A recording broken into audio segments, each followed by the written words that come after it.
Bonjour à tous, une nouvelle vidéo sur le Seigneur des Anneaux, le jeu de cartes, où cette fois-ci nous allons faire l'Open the Box des Guets du Poros, donc le paquet numéro 6 du cycle 7.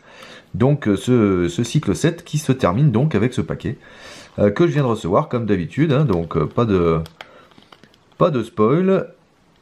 J'ai pas vu les cartes qu'il y avait dedans, j'ai juste entendu dire que le scénario apparemment serait le plus dur du cycle. Alors déjà qu'il y en a il y a des scénarios qui sont quand même balèzes, comme par exemple le serpent noir. Alors si celui-là il est plus dur, enfin on va voir. Tac, du coup par curiosité je vais juste regarder la difficulté qui a été mise sur le petit livret. Voilà, niveau difficulté 5. Donc a priori j'ai entendu des bêtises, sachant que le serpent noir est difficulté 8. Donc bon. Donc bah, on verra ça plus tard. On va regarder les cartes. Tac. Et c'est parti pour cet Open the Box. Et on commence évidemment par le héros. Ah, Vif Sorbier, donc Ketanent, donc un héros tactique. 12 de menace, 2 de volonté, 4 d'attaque, 1 de défense, 5 points de vie. Vif Sorbier donc qui existe déjà en version alliée, qui est d'ailleurs un des ents les plus forts parce qu'il coûte 2 avec des stats de fou. 2 ou 3, tiens j'ai un doute, 3 peut-être. Non, 2, oh, je sais plus. Mais surtout c'est quasiment le seul ent qui peut arriver en jeu redressé puisque vous lui mettez un dégât. Alors donc là c'est sa version héros. Donc ne peut pas avoir d'attachement restreint, oui, comme tous les ents je crois. Silverbarb c'est pareil. Action, infliger 2 points de dégâts à Vif Sorbier pour le redresser. Limite une fois par phase. Eh ben ma foi c'est pas mal du tout. Infliger 2, alors c'est limité à une fois par phase mais... Oh bah ouais, ça a l'air sympa comme tout. L'illustration est superbe déjà. Et puis ça donne bien envie évidemment de faire un deck Ent hein, avec Silverbarb plus lui. Bon après ça fait beaucoup en menace, mais peut-être qu'avec que 2. Ah ouais. Et sa capa est vraiment bien. Hein. Infliger 2 points de dégâts. Bon bah il a 5 points de vie donc vous pouvez le faire 2 fois. Mais après il y a plein de solutions pour soigner les Ents. Hein. Il y a les lambas, il y a plein de choses. Donc il y a le lent qui soigne quand on redresse, le protecteur de la salle du jaillissement. Donc clairement il y a moyen de faire quelque chose, hein, ça peut être un très bon deck. Moi j'ai envie de faire un deck Vif Sorbier, Silverbarb, voir ce que ça donne. Parce que comme ils peuvent se redresser, ils pourront faire pas mal de choses. Donc a priori un héros qui ma foi sera utilisé, c'est clair. Je pense qu'il sera utilisé. Il a l'air vraiment très bien. 2 de volonté, 4 d'attaque. Bon, il défendra pas parce que si vous défendez, vous pouvez pas trop faire son pouvoir vu qu'il a qu'une défense. Donc il défendra pas, mais il attaquera quoi. Il va en quête, il attaque. Ou alors il attaque 2 fois. Avec 4, c'est un des seuls héros qui a 4 d'attaque d'ailleurs. Ah non, Beorn il a 5. Mais bon voilà, un très bon héros a priori. Ça donne envie de faire des decks. La carte suivante, donc qui coûte 3, qui est un allié commandement, 2 de volonté, une attaque 0 défense, 2 points de vie, c'est un hobbit, Alphast Gamgee. Réduisez de 1 le coût pour jouer Alphast Gamgee pour chaque quête annexe dans la pile de victoire. Donc ok, il peut coûter pas cher, mais... Réponse, quand Alphast Gamgee entre en jeu, ajoutez une ressource à la réserve d'un héros. Ah bah c'est pas mal, donc en fait de base de toute façon il coûte 2 en fait. Puisque vous le payez 3 mais vous avez une ressource. Donc de base il coûte 2, plus son effet qui dans un deck qui est annexe évidemment peut le rendre assez vite, peut-être pas gratuit mais en tout cas à 1 de ressources. Donc bon après c'est un hobbit, alors les hobbits ils vont difficilement avec les quêtes, avec les decks quêtes annexes je trouve. Donc dans un deck hobbit, est-ce que vous êtes prêt à payer 3, enfin 2, ouais 2 c'est jouable hein, 2. Puisque vous récupérez une ressource, donc il coûte 2 pour 2 de volonté. Bon. Après, les quêtes ça marche aussi avec les quêtes annexes des decks de rencontre. Hein. C'est pas forcément les vôtres. Donc dans les scénarios avec beaucoup de quêtes annexes, pourquoi pas, mais... Bon, je vois pas trop son effet intéressant par rapport à son trait. Parce que si vous faites un deck quête annexe, vous n'allez pas jouer des hobbits, quoi. Par contre, ouais, son effet est intéressant. Il coûte 2 pour 2 de volonté. Bon, c'est un hobbit, quoi. Son illustration est pas formidable. Mais bon. Ouais, bon, je suis un peu mitigé sur celui-là, je vous l'avouerai. Après, ça vient peupler les decks Hobbit, hein, avec le nouveau héros, c'est Tom Showmin, avec les héros comme Tom Showmin, par exemple, hein, qui jouent sur les Hobbits, sur les alliés Hobbits. Bah, évidemment, plus vous allez avoir d'alliés Hobbits, mieux ce sera. Donc c'est toujours ça de prix. Puis 2 de volonté, on crache pas dessus. Même si 3 de base, il aurait été à 2 avec le même truc, ça aurait été vraiment un excellent allié. À 3, c'est un peu cher. Bon, à voir. Rempart de l'Ouest, c'est un événement commandement qui coûte 0, donc ça c'est toujours bien en général. Action, défausser un allié que vous contrôlez pour choisir et défausser un attachement condition. Bon, les attachements conditions, il y en a quand même de moins en moins dans les scénarios. Il y en a eu beaucoup dans le cycle 3 ou 4, je sais plus, ou peut-être même le cycle 2. Des attachements conditions, c'est souvent des attachements pénibles du deck de rencontre qu'on met sur des héros, qu'on met des trucs comme ça. Alors il y a le mineur des monts de fer qui les enlève. Il y a aussi, comment il s'appelle, l'allié, c'est l'allié aileron, je crois, qui fait ça aussi. Qui, quand il arrive en jeu, vous pouvez choisir, et je crois qu'on peut enlever ou à moins que ce soit l'allié Galadriel. Ouais, c'est peut-être Galadriel plutôt. Un des deux en tout cas, qui quand il entre en jeu, vous pouvez enlever à condition. Il y a aussi les Atlas qui font ça, si je me souviens bien. Voilà, c'est souvent des événements, mais non, justement, c'est souvent des alliés. En fait, j'ai cité 3 alliés, un événement. Est-ce qu'il y a les Atlas? Est-ce qu'il n'y a pas autre chose? Non, je crois pas. Donc là, voilà, c'est bon. Faut défausser un allié pour enlever un attachement condition. Moi, je trouve ça cher. Hein. Elle coûte 0, mais les attachements conditions, on fait avec. Hein. Alors, les attachements conditions, il y en a qui sont vraiment très pénibles. Mais souvent, c'est des dégâts en plus, par exemple. C'est du style faire un dégât à chaque fin de tour. Donc dans ce cas-là, plutôt que de l'enlever, on va plutôt essayer de soigner. Parce que là, défausser un allié, elle aurait coûté 1 sans devoir défausser l'allié. À la limite, dans les scénarios avec beaucoup de conditions, ok. Mais là, défausser l'allié, non.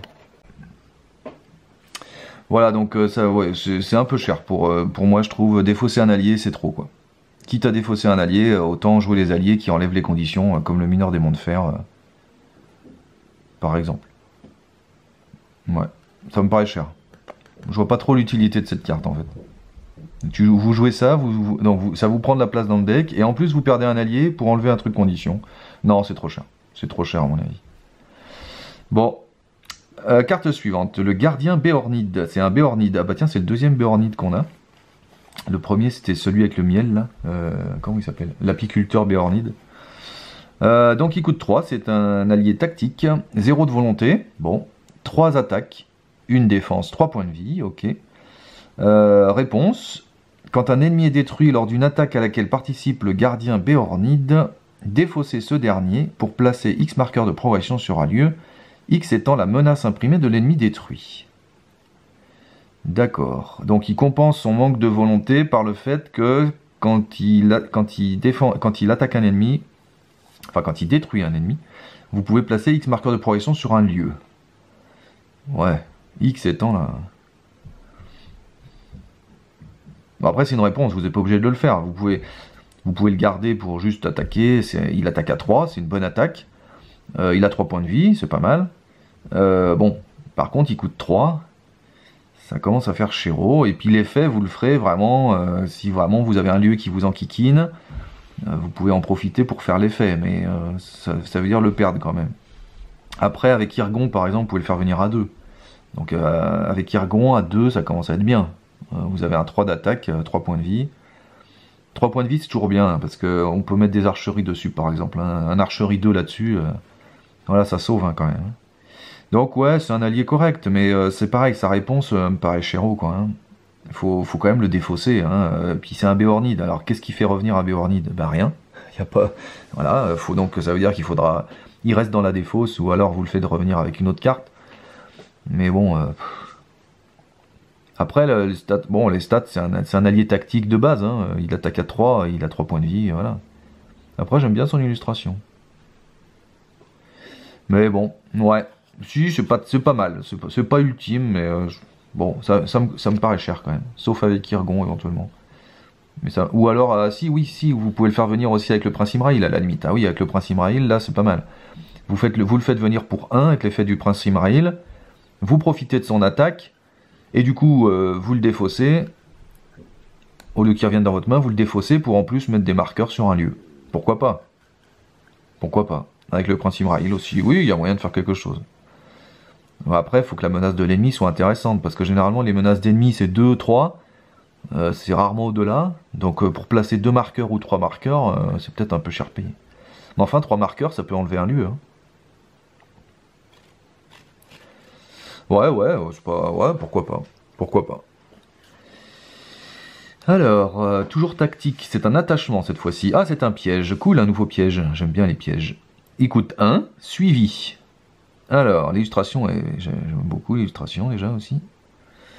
À jouer dans votre zone de jeu sans attacher suivi à une autre carte. Ah, votre zone de jeu? Ah d'accord, donc cette fois, c'est pas dans la ZC. Ah, c'est rigolo ça. Si suivi n'est pas attaché, attachez-la au prochain ennemi valide qui vous engage au combat. Ah ouais d'accord, ça c'est nouveau. C'est le premier piège qui fait ça, c'est-à-dire que il se déclenche quand vous engagez un ennemi. Tant que l'ennemi attaché est engagé au combat avec vous, diminuez de X le total de menaces dans la zone de cheminement, X étant la menace imprimée de l'ennemi attaché. C'est pas mal. Ah, c'est pas mal. Est-ce que c'est pas le premier piège tactique qu'on a? Non. Bah non, on a d'autres des pièges tactiques. Tiens, j'ai un doute. Les pièges, ils sont souvent verts. Est-ce qu'on a d'autres pièges tactiques? Ah, mince, faudrait que je regarde. De souvenir, je dirais non, mais je suis pas sûr. En tout cas, il coûte 0 avec Damrod, il coûte 0 ce piège, si c'est votre premier joué dans le tour. Donc c'est bien. Et puis c'est en effet quand même pas mal. Bon, par contre, le problème, c'est que ça marche avec un ennemi engagé, donc ça veut dire que cet ennemi engagé, il va vous attaquer.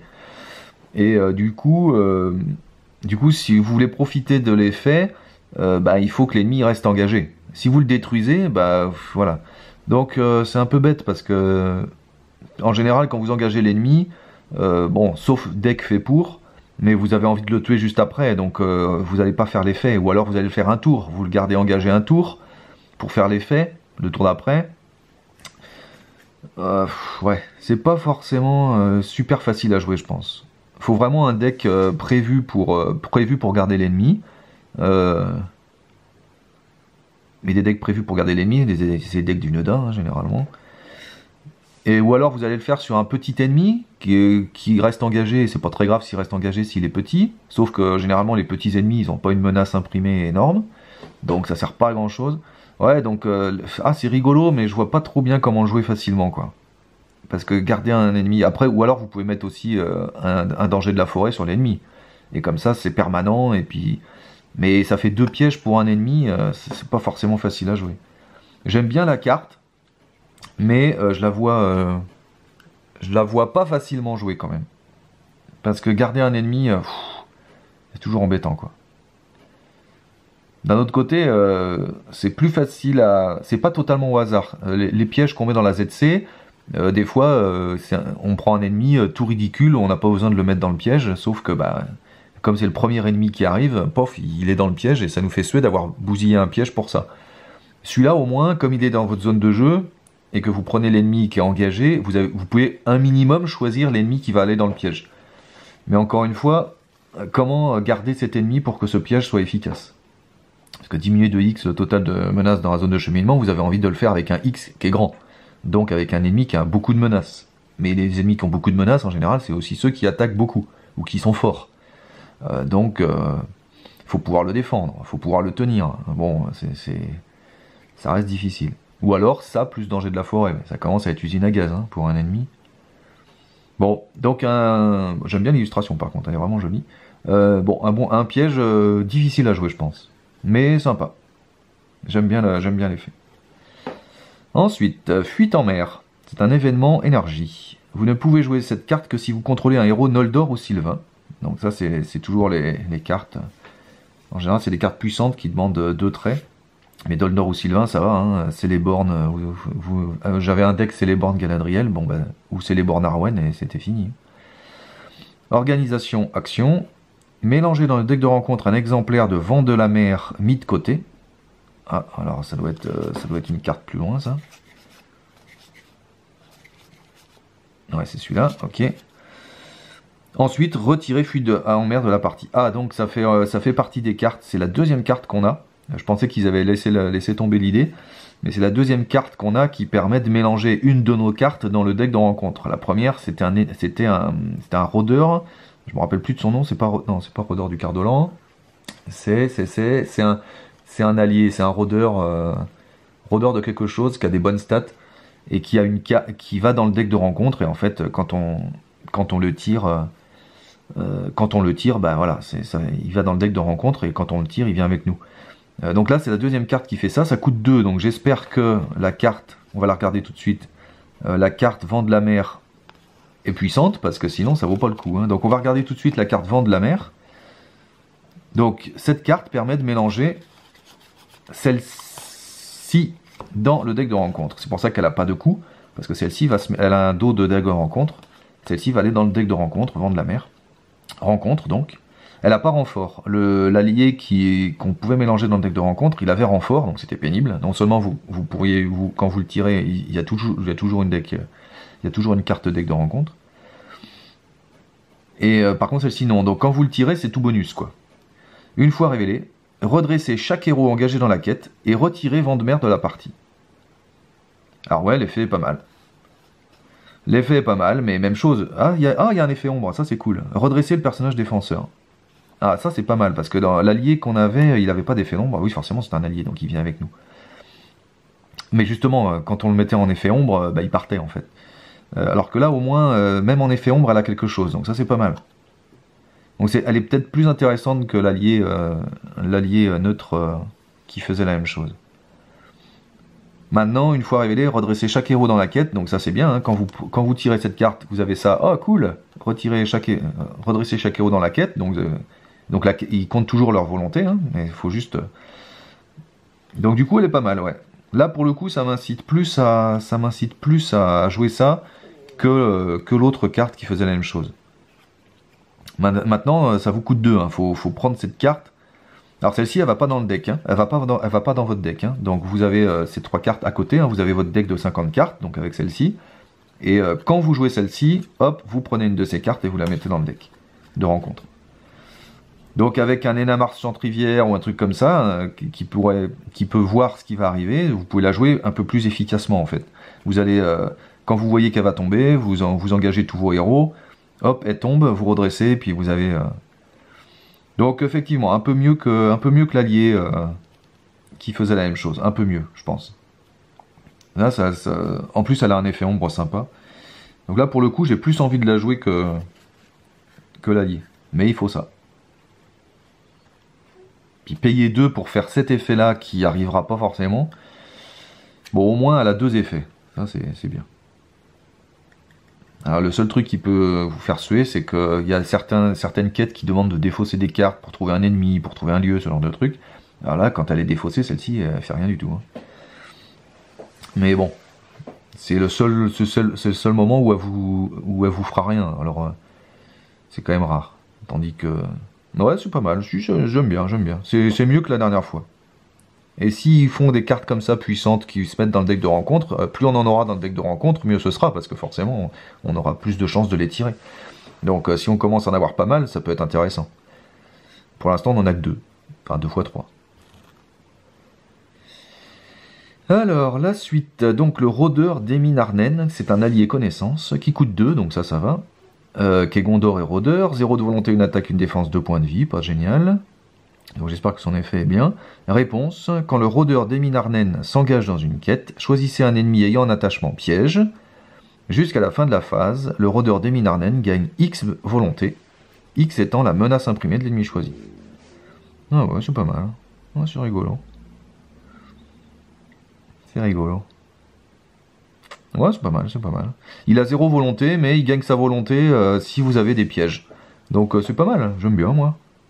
Et puis évidemment, tant que vous n'aurez pas de piège, bah, vous allez faire ses compétences, ou alors ce sera un trash pour défendre, hein, c'est toujours possible. Il a une attaque, il peut toujours booster une attaque. Et sa réponse est pas mal. Dans un deck piège, clairement, dans un deck piège, moi je le mets. Hein. Gondor Rôdeur. Ouais, dans un deck piège, il vient, lui, c'est sûr. Il est pas cher. Et du coup, il a X volonté. Donc, X volonté, si vous débrouillez bien, il peut avoir 3 volontés, hein, quasi. Hein, pour un coup de 2. Pour un coup de 2, c'est valable. Hein. Non, ouais, une bonne carte, moi je trouve, celle-ci. J'ai envie de ressortir mon deck piège d'Amrod. Parce que, ouais, on a deux cartes intéressantes. Surtout celle-là, là, pour le piège, là, pour le coup. Avec genre, avec un danger de la forêt, bim, vous avez forcément... vous mettez un gros ennemi dans un danger de la forêt, vous êtes tranquille. Et hop, lui, il a autant de volonté que la menace de l'ennemi. Pour 2, c'est quand même valable. Ouais, c'est pas mal. Bon, il y a beaucoup de conditions. Hein. Faut un piège, faut un ennemi intéressant dans le piège. Bon, mais moi j'aime bien. Moi j'aime bien celle-là. Puis l'illustration c'est sympa aussi. Alexander Kurtz ou Kartz, ça fait longtemps, ça fait souvent que je dis que j'aime bien ces illustrations à lui. Ouais, pas mal. Un événement connaissance, cette fois-ci, un coup de 2. Le barrage se rompt. Jolie, très jolie illustration aussi. Ouais, j'aime bien l'illustration. Le barrage se rompt. Donc vous ne pouvez jouer cette carte que si vous contrôlez un personnage unique ayant le trait Ent et un autre personnage unique ayant le trait Hobbit. Ouh, ça c'est plutôt rare. Encore que dans les decks Hobbit, on met souvent Sylvebarb, au moins l'allié Sylvebarb.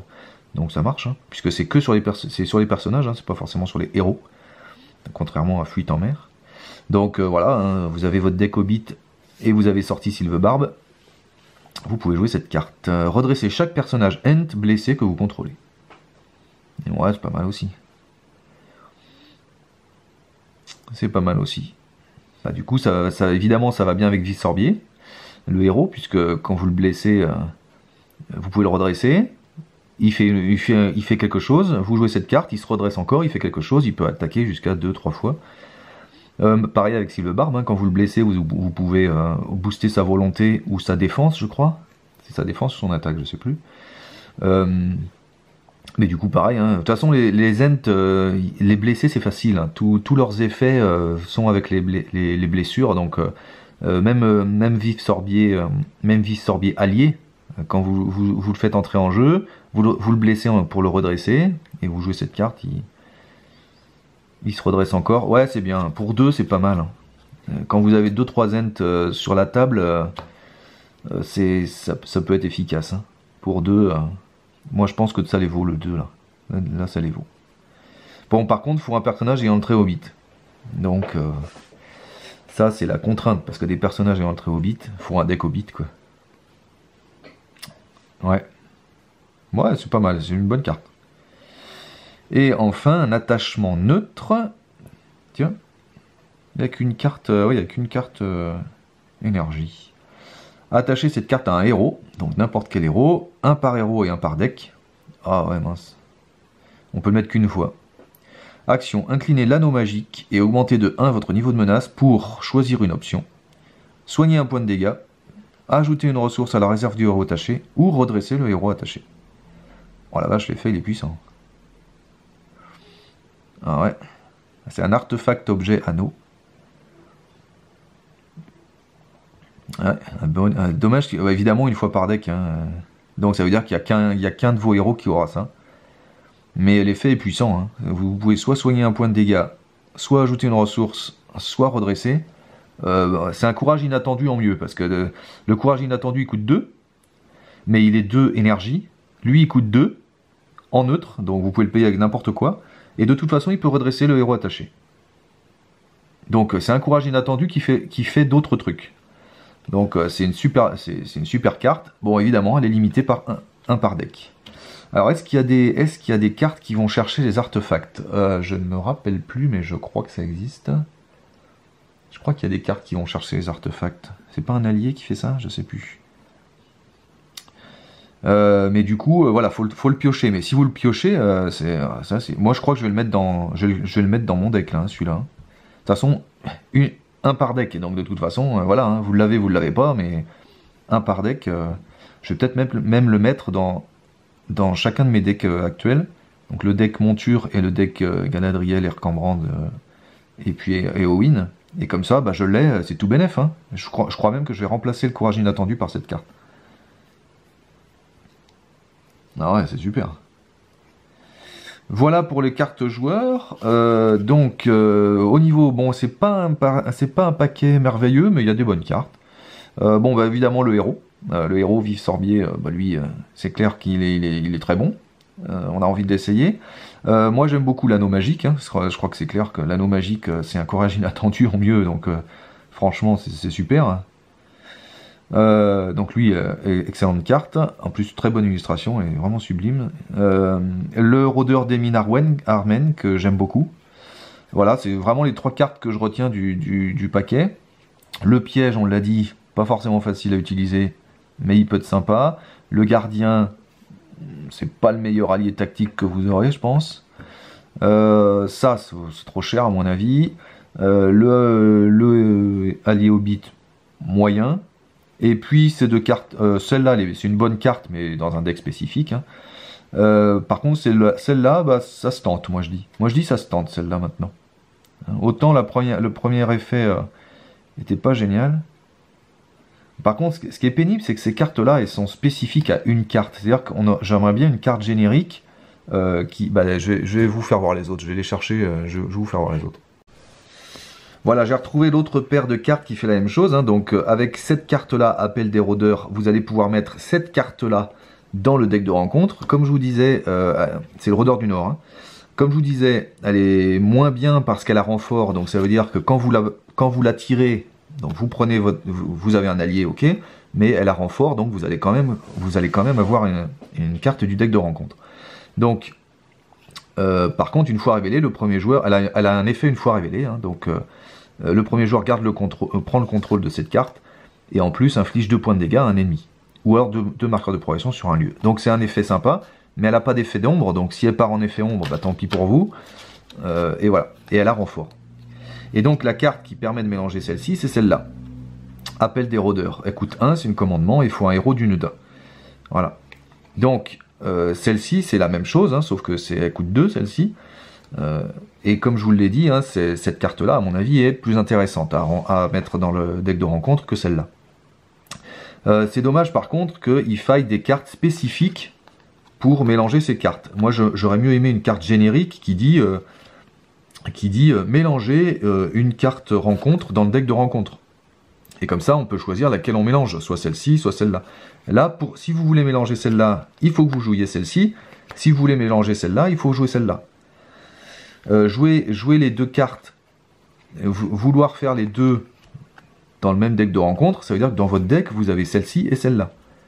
Du coup, ça commence à coûter chero, et puis ça commence à prendre de la place dans le deck, quoi. Hein, donc, bon... C'est dommage. Moi, j'aurais mieux aimé une carte neutre, par exemple, neutre, et qui peut permettre de mélanger ce qu'on veut comme carte de rencontre. Pas forcément Vent de la Mer pour celle-ci ou le Rôdeur du Nord pour l'autre. Bon, mais ceci dit, ça donne envie de tester parce que celle-ci a l'air pas mal. Voilà, donc un bon deck, ma foi, je pense, un deck qui vaut le coup pour un paquet qui vaut le coup, hein. Il y a des bonnes cartes. On va jeter un œil vite fait sur le scénario. Ah, on a un objectif allié. Ouh, il est costaud. Oh la vache. Oh la vache, il est costaud. Alors je sais pas ce que vaut le scénario. On a le serpent noir, donc on l'avait déjà dans le... Il a les mêmes caractéristiques. Ouais, c'est exactement le même. C'est exactement le même. Puis ensuite le cavalier sudéron, le maraudeur, ouh la vache, le war du désert qui attaque à 5. La contrée désolée. Oh bah punaise, il y en a combien des contrées désolées? Ah, désolation du... Ah non, c'est pas la même. C'est quasiment le même dessin. C'est le même dessin ou c'est moi là? C'est le même dessin mais vu de plus près. Ils sont pas fous les sur ce coup là. C'est 2 cartes différentes mais c'est le même dessin. Ouais. Ok, là aussi, contrefort du Mordor. Et là, est-ce que c'est le même dessin vu de plus près aussi? Non, là, ça a l'air d'être différent. Ok, des traîtrises, ouais, des illustrations sympas. J'aime bien l'arbre là.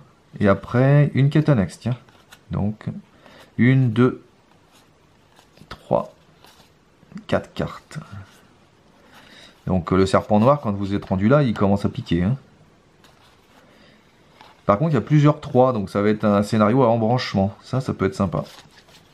Et la garnison du Poros, est sympa aussi. Ouais, bon, faut voir. Je pense que ce sera la prochaine vidéo. Hein. Je ferai une vidéo sur ce scénario avec mon deck. Ouh lolo, par contre, le deck, il est gros. Hein.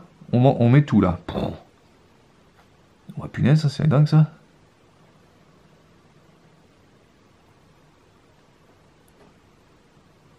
Oh la vache, une mise en place pénible.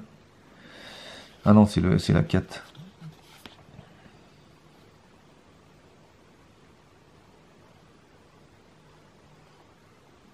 Ah ouais, non, tous ces sets là, on les met de côté dans un premier temps. Ouais, ok. Bon, faut voir, on fera ça. Voilà, donc un rapide open the box sur ce paquet. Je vous remercie d'avoir suivi cette vidéo, et je vous dis à bientôt pour de nouvelles aventures, et notamment avec, j'espère, qu'on verra cette carte en action sur le prochain scénario. Et je vous dis à bientôt, au revoir.